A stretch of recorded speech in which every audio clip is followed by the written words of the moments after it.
And that's kind of been the strategy against Mahomes, right? Play cover one, double the top guys, hope you can contain him in the pocket. That's been the blueprint, right?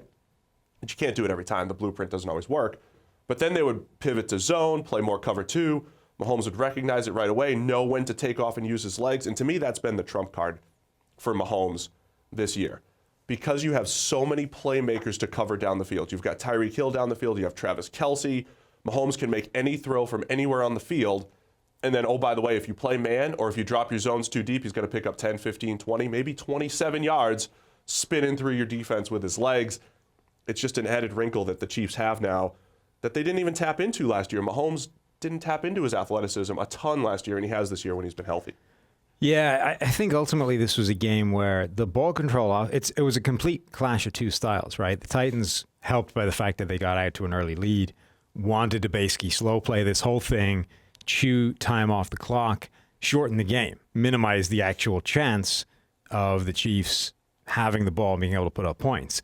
And then every time they went on one of these giant long drives to put up some points, the Chiefs just answered like immediately with speed. Yeah, the most important thing for the Titans, and we said this the other day, was just to score, right? They can't get into their like deflate the ball, sit on it style until it was really late in the game. You can't do that in the second quarter against the Chiefs.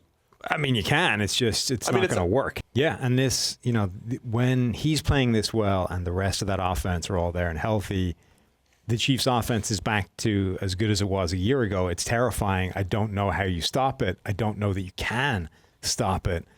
All these things were true a year ago, and yet they fell one step shorter than they did this year. And the difference is the defense, right? The offense has got back to where it was a season ago, which is spectacular. But last season, their defense was so bad that it didn't matter because any opposing offense could essentially keep pace in a shootout because they couldn't stop anybody. This season, they're playing better, but the scheme is so much better as well. And they're dialing up different things than they did a year ago. Last year, the game plan was essentially we play man coverage, right? And if you can beat man coverage, we're screwed because we don't have plan B. This season, they're doing all kinds of crazy stuff, right? Like in that game, they broke out, this is the Titans. It's third and short. It's Derrick Henry time, right? But it's in midfield. We can't sell out to stop that because then we open up, we basically give them a deep touchdown if they want it. Nah, to hell with it. They went and lined up with goal line defense to stop third and short because you knew that the Titans were going to hit Henry right up the middle. But they also took away every gap for the QB sneak as well. Right. Tannehill will sneak. They hit knew every gap. That Tennessee, all they were going to do was try and grind that third and short out the way they normally do. So they literally sold out to stop that. Now, you can say, they basically dared Tennessee. All right, if you actually want to pick this up, you're going to have to do it through the air and over the top because we're taking away everything underneath. And it worked because the Titans either didn't have the guts to do that or didn't want to, believe they could get it done anyway. But these are things that they weren't doing a year ago. Right. Last year, they would have just rolled in with the normal defense and effectively sacrificed the third and short for the overall integrity of playing man coverage every single play. This season, they're willing to, on a game-to-game basis and on a play-to-play basis, change up what they're doing on defense to stop what you want to do. And that steals them drives and changes the complexion of the game. Yeah, a lot of discussion about this too. Hey, the run game won, and we were joking back. Remember when the Niners destroyed the Browns, and it was like 10 yards per carry until they started to run the clock out later in the game. It's like if you can run for 7, 8, or 9 yards per carry, then that's the right strategy. I think part of the discussion is chasing that sometimes. The teams that are chasing that, the way the Seahawks play, run, pass, they're chasing this. We'd love to run for 6 yards. Everybody wants to run for 6 yards a carry, but the problem is when you're not being able to pivot out of that. If you are, and the way the Niners run their scheme, Deebo Samuel had 40 yards on 2 carries too because of the jet stuff and the end around stuff. The Niners continue to, even when there's an 8-man box, move one guy out, right? It's all about earning the numbers advantage in the box, and nobody schemes that up quite like the Ravens and then Kyle Shanahan and the 49ers. And it's like the discussion we just had about the Titans, right? It's the key is how sustainable and how repeatable is it? So the reason everybody says passing over, or all the analytics says passing is more important than rushing and all this kind of stuff is because it's easier to repeat that kind of success than it is this kind of rushing success, because most of the time you can neutralize even the most potent of ground attacks by things like the box count, right? Essentially, you just stick an extra man in the box, suddenly the run game is dead because it's all about the numbers game. It's all about just having bodies at the line of scrimmage to take away space and screw it up. The 49ers, it didn't matter. Like, Packers came down with those 8 guys in the box, and the 49ers still blew them off the ball, so they win, right? But you look long term and you go, okay, how repeatable is that? And long term, the answer is usually not very. Because a part of it is we always talk about, quarterbacks and system can control pressure rates, so to speak, right? You can mitigate the average offensive line. If you have an average offensive line from a run blocking standpoint, you're going to get probably average results over time.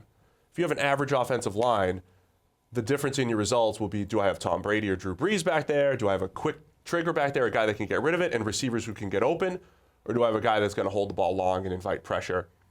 You can hide the offensive line a little bit more in the pass game, I would say. So we got a tweet before this podcast. Okay. Love the PFF pod. Thank you. Unfortunately, this is where it goes wrong.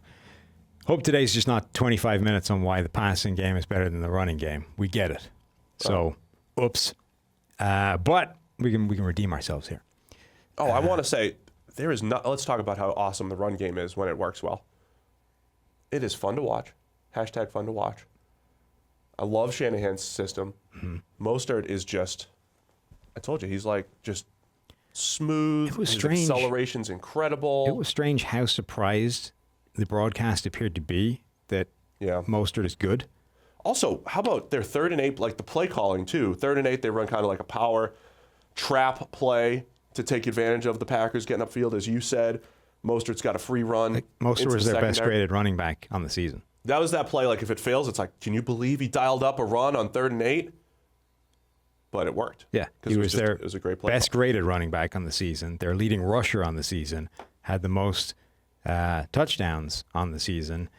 The most yards after contact on the season. And the best average. Why were they acting like, oh, God, can you believe they're getting done with this guy? My consistent theme this offseason is going to be double up at wide receiver in the draft. Loaded receiver class. Can you mitigate all of your offensive concerns by getting 2 playmakers? Could be a tight end as well, but a speed receiver, a good route running receiver, a big bodied receiver, double up in the draft. Like if the Packers could hit on 2 receivers, which is a big if, you didn't need to hit on 2, just 1. But if they did hit on 2 and combined it with Devontae Adams, my point would be more that you need 1. Like you look at an AJ Green, a Terry McLaurin, you get one of those guys, changes everything, right? Yeah. But you could also get a N'Keal Harry, right? Oh, I get it. So take 2 of them. No. Take 2 of them, and then even if you blow it on one of them, as long as one of them hits, you get a 50%. Harry's fine as a number 3 or 4 gimmicky receiver that you could get in space. Even if one of them is a complete and total disaster, if you get 1 out of 2 to become a McLaurin, an A.J. Brown, a DK Metcalf, an impact rookie wide receiver, changes the game. You want to get rid of me and get back to more great PFF YouTube content? All you have to do is push that button right there and subscribe. Thanks for watching.